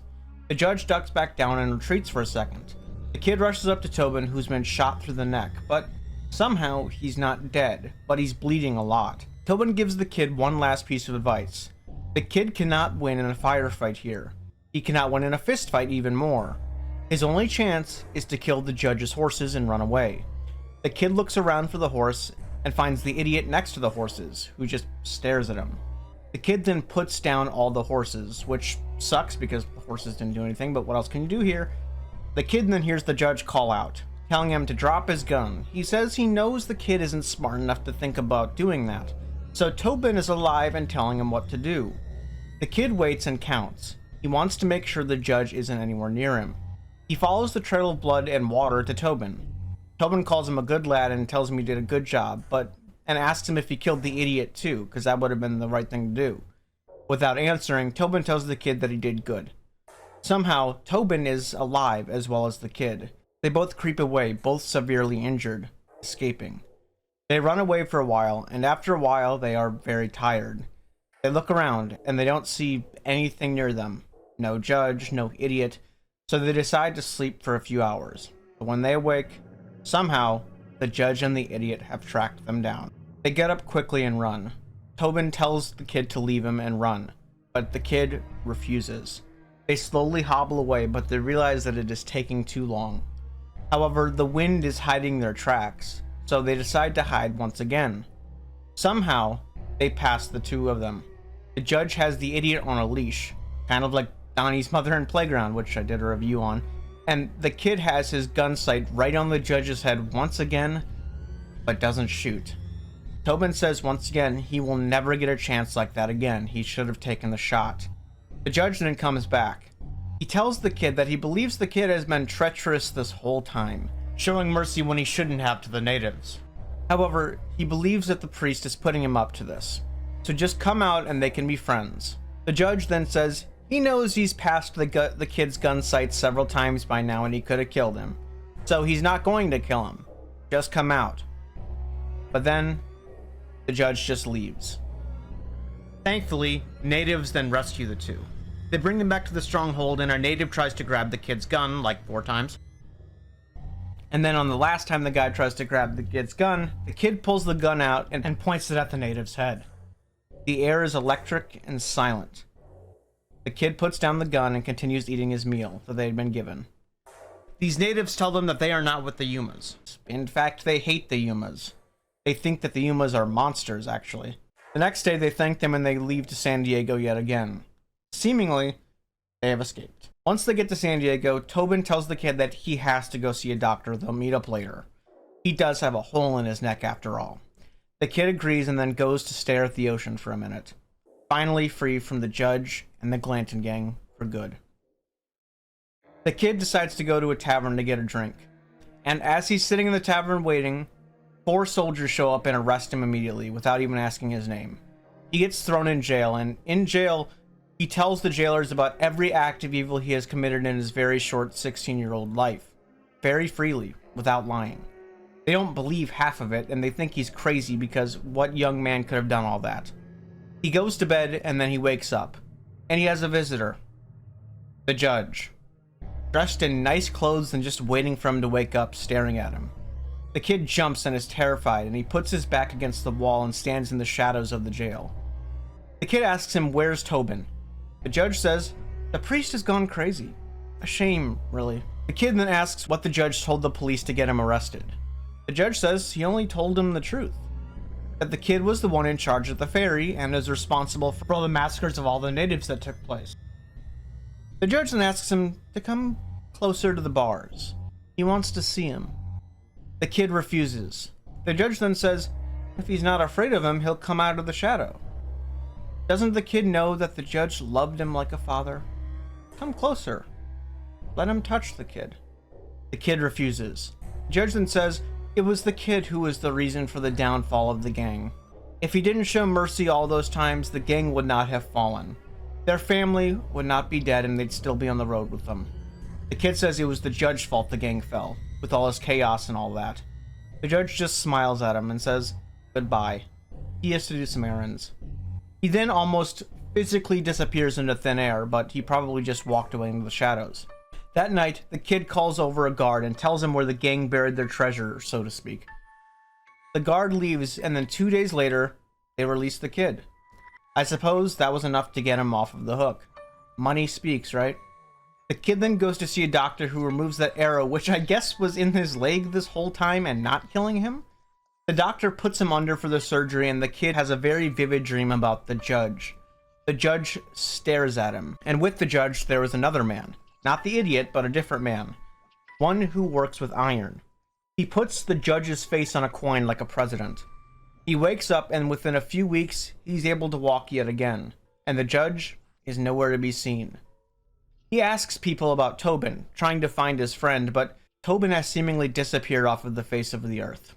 He's never seen again. A few months later, after not seeing the judge, he finds himself in Los Angeles.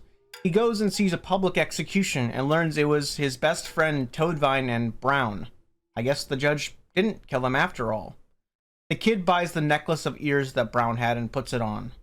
Later, he finds himself wandering aimlessly and being violent without reason yet again.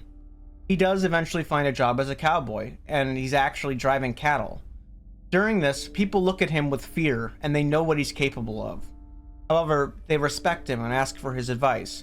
Though the kid is only 16, the adults ask for his advice due to his vast experience. Later, he buys a Bible and gets some money and lives sort of violence-free for the next 12 years.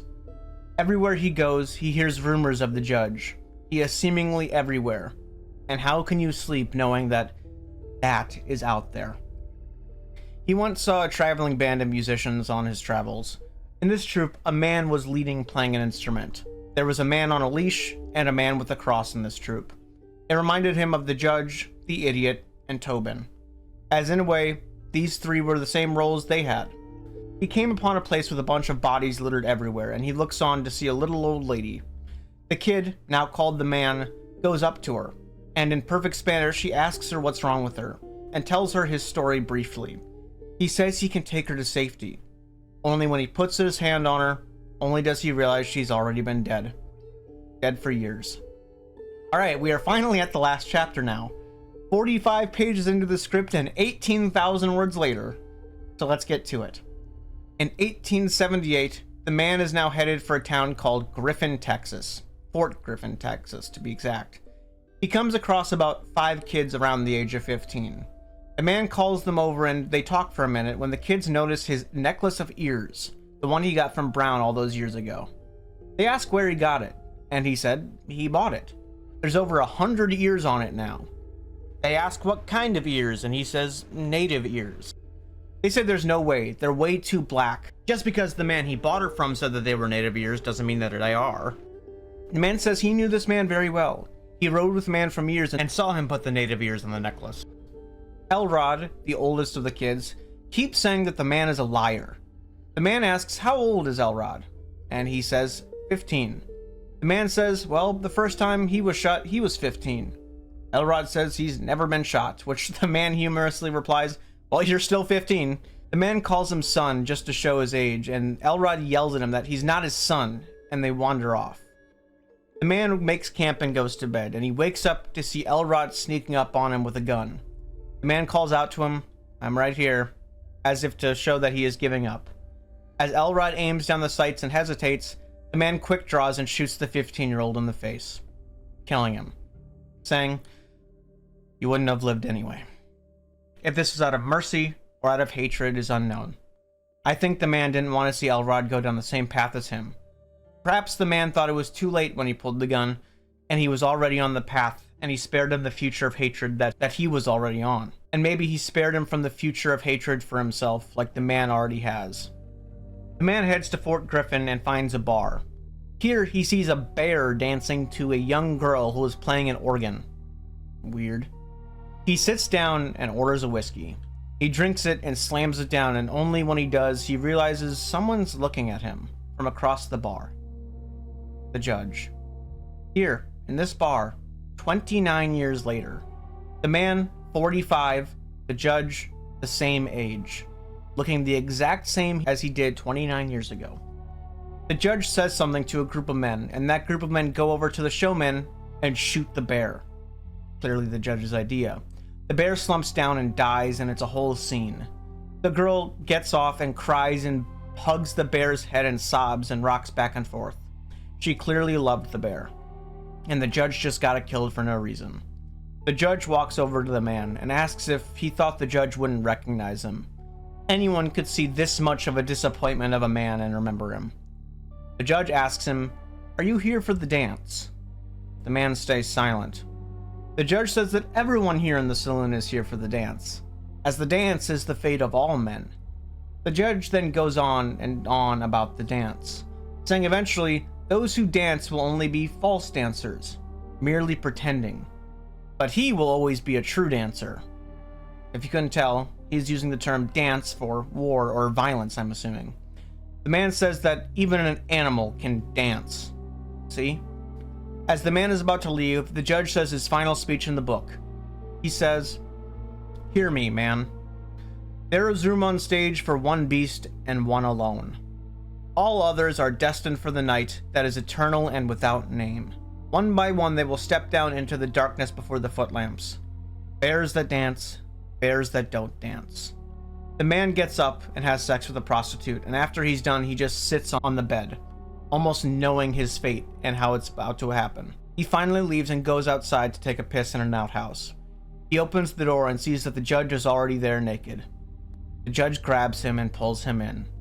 We are not told what happens in there, but it mentions how he grabs him against his immense and terrible flesh, implying not only that the judge kills the man, but rapes him too. But it is possible that the man isn't dead. The judge leaves the outhouse and leaves whatever is left of the man in it.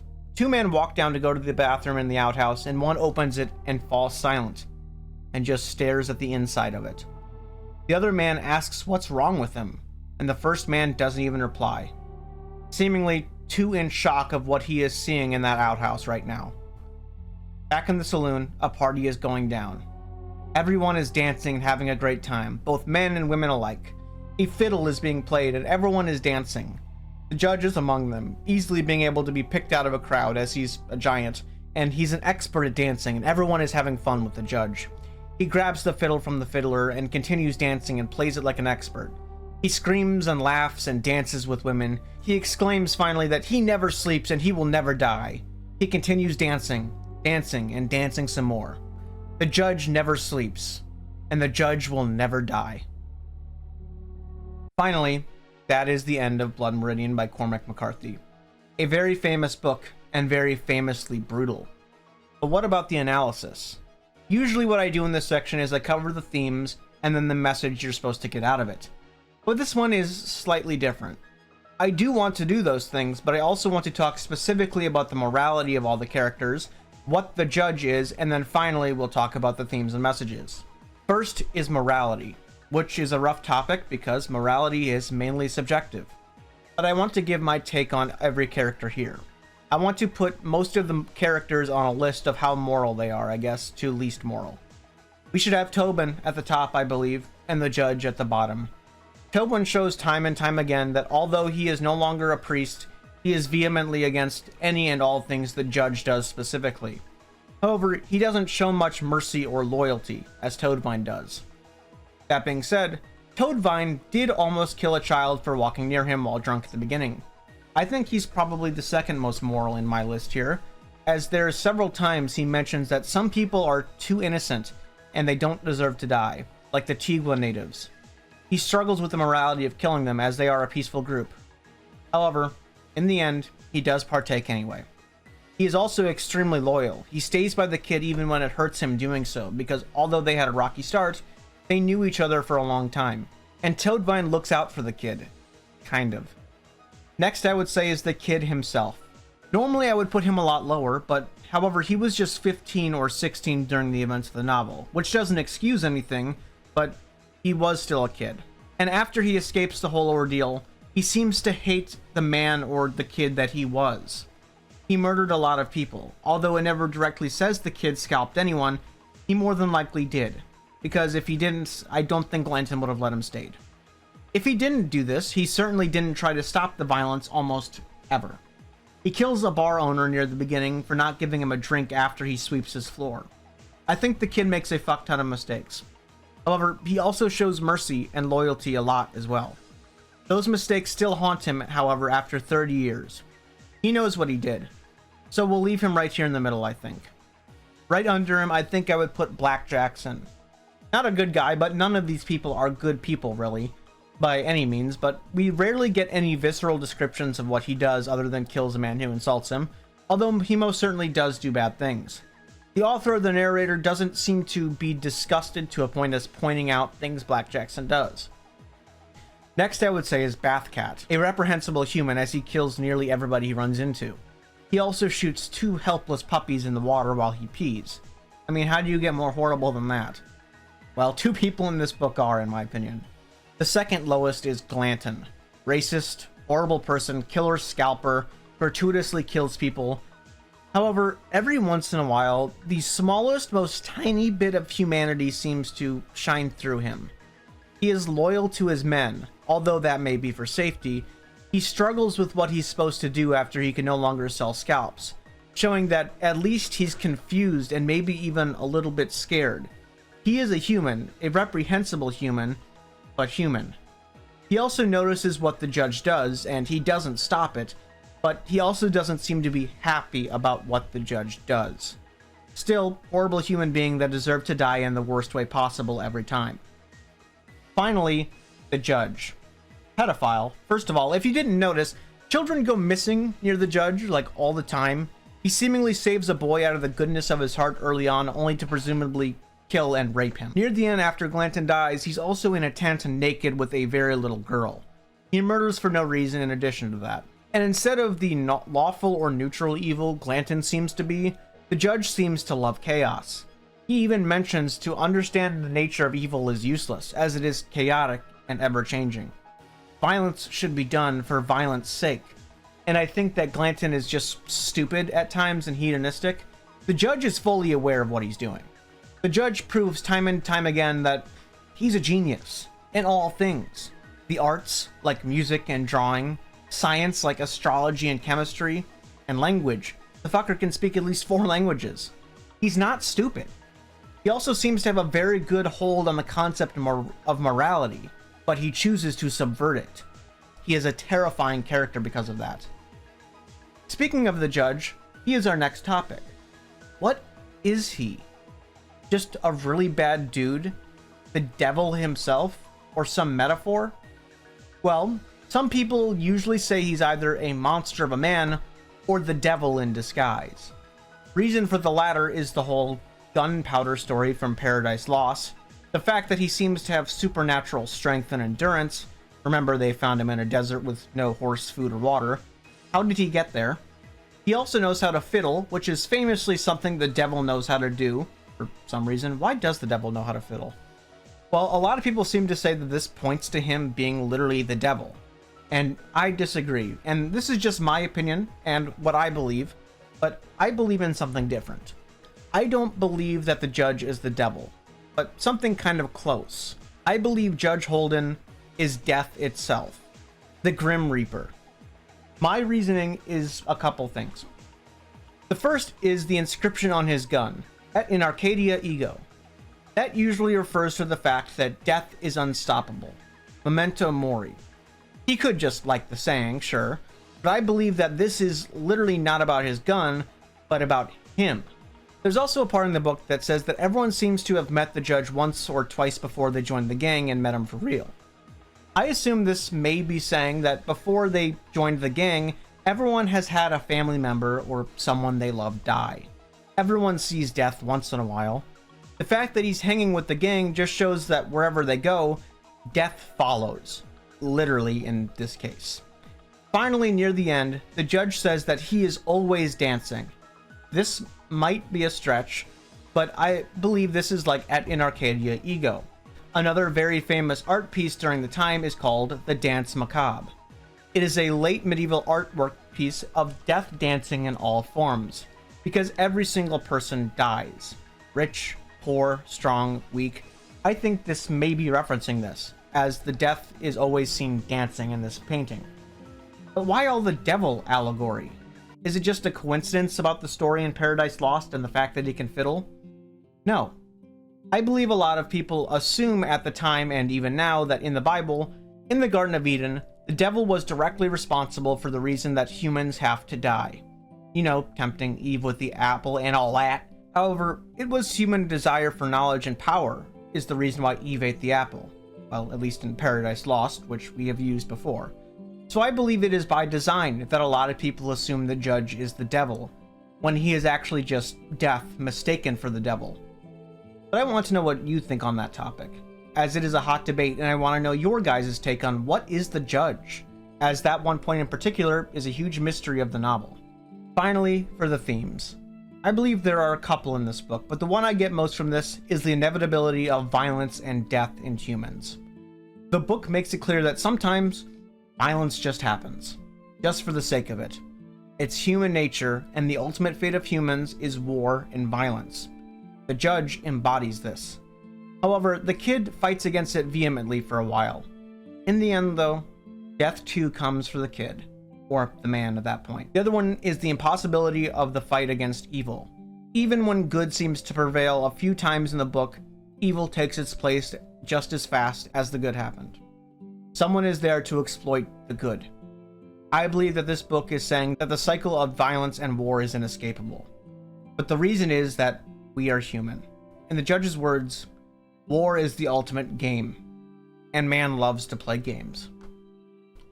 Thanks for watching. I really appreciate all of you for watching this far, and if you have, I appreciate it if you would like it, if you want to see more of this kind of stuff. It would mean the world to me, and it helps make me make more of these videos.